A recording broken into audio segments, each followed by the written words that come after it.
Donc ici, on va vous démontrer que Dieu, votre Dieu, c'est une créature. Votre Dieu est une créature. Yahvé Adonai Jéhovah Elohim n'est pas le créateur. Même si c'est écrit dans vos Bibles, c'est une créature.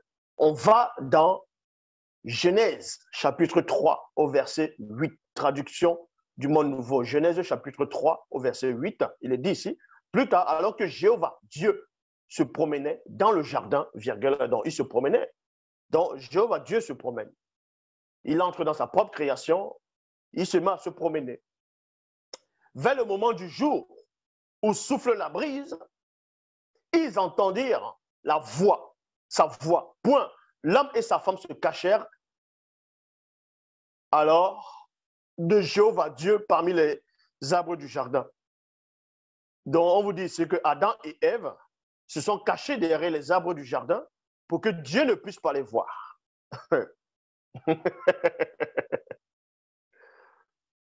Dans la Bible des peuples, il est dit ici, soudain ils entendirent les pas de Yahvé, Dieu, qui se promenait dans le jardin à la brise du soir. Quand vous lisez après, vous voyez qu'il va dire, Adam, où es-tu? Parce qu'il ne pouvait pas voir Adam derrière les arbres. Il ne pouvait pas le voir. Mais au fur et à mesure que les gens au Moyen-Âge vont écrire, ils vont se rendre compte plutôt on va dire, de ces erreurs, bon, pas des erreurs, mais de ces anomalies. Ils vont maintenant, au fur et à mesure des livres, ils vont dire non, Dieu, il voit tous les hommes de la terre, il sait tout, ainsi de suite. Ils sont de tout, pas sa parole. Vous voyez? Ça, c'est le mensonge. Ici, on vous dit, il demande à Adam, où es-tu? Il ne le voyait pas. Adam était caché derrière les arbres. Dieu ne pouvait pas le voir. Il a besoin de demander, où es-tu? Vous allez peut-être dire que non, il a demandé ça parce qu'il savait, mais il a quand même demandé. Ça, c'est votre interprétation à vous. Et votre interprétation, ça ne m'intéresse pas. Donc ici,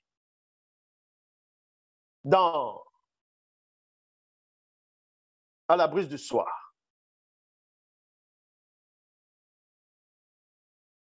donc Dieu a des pieds. Toujours dans Exode, chapitre 24, au verset 10, on vous dit ici alors, et il vit le lieu où se tenait le Dieu d'Israël, et il vit ses pieds. Et il vit ses pieds. Donc Dieu se tenait quelque part, ils ont vu ses pieds. Votre créateur a des pieds, il se tient quelque part. Il a besoin d'un support pour se tenir quelque part. Mais vous ne voyez pas que vous êtes malade? Vous ne voyez pas que vous êtes malade?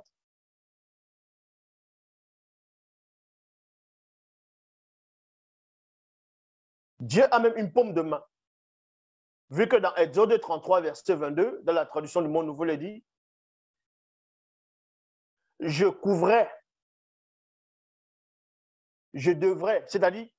devrais mettre ma paume en écran sur toi jusqu'à ce que je sois passé.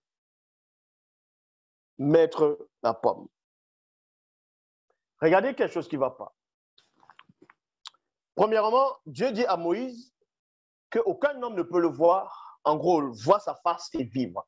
Mais si tu vois la face de Dieu, tu vas mourir. En gros, voilà ce que ce verset veut dire. Que si tu vois la face de Dieu, tu meurs. Parce que voir cette face, c'est quoi? Mais tu ne dois pas voir sa face pour aller livrer le secret après. Que, hey, c'est un démon que j'ai vu. Exactement comme Enoch. Enoch a bien dit, dans le livre secret d'Enoch, chapitre 22, verset 2, il dit que la face de Dieu, la face de Yahvé était horrible. Sa face était horrible. Il a eu peur. C'est pour ça qu'il a baissé le visage. Il s'est rendu compte que le fameux Dieu que les gens adorent constamment, c'est un démon qu'il voyait. C'est un démon qu'il a vu. Donc il a baissé le visage. Donc vous apprenez que Dieu a un dos. Donc Moïse a vu le dos de Dieu. Ça veut dire que si tu vois la face de Dieu, donc la face, ça veut dire que si Dieu, les yeux de Dieu te voient, tu vas mourir. Or, les êtres qu'on appelle les chérubins ou les séraphins ou les ophanimes, ils ont plein d'yeux partout. Même derrière le dos, ils ont les yeux. Ça veut dire que si un chérubin se retourne, si tu vois son dos, il est quand même en train de te voir. Mais Dieu, lui, il est limité. Il ne peut pas te voir du dos.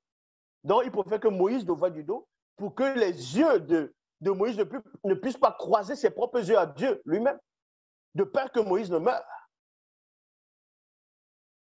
Or, les chérubins, eux, ils ont les yeux derrière le dos. Ils ont les yeux partout. Donc, vous voyez déjà. Admettons que si tu voyais un chérubin, si tu voyais la face d'un chérubin, c'est-à-dire voir la face, c'est le regard, tu vas mourir. Mais ici, toute sa face, tu vois juste son bras, tu meurs, parce qu'il a les yeux aussi là. Donc, les chérubins sont même plus terrifiants que Dieu. Si on va entrer dans cette explication. Dans Genèse, chapitre 18, mais avant d'aller dans Genèse 18, il est dit ici dans Exode, chapitre 15, au verset 3, traduction Jen Nelson Darby, l'Éternel est un homme. L'Éternel est un homme de guerre. L'Éternel est son nom. Or, dans Nombre 23, 19, il est dit que Dieu n'est point un homme, ni un fils de l'homme. Dans d'autres versions, c'est ni un fils d'Adam. Mais dans Exode, chapitre 15, verset 3, on dit que Dieu, c'est un homme.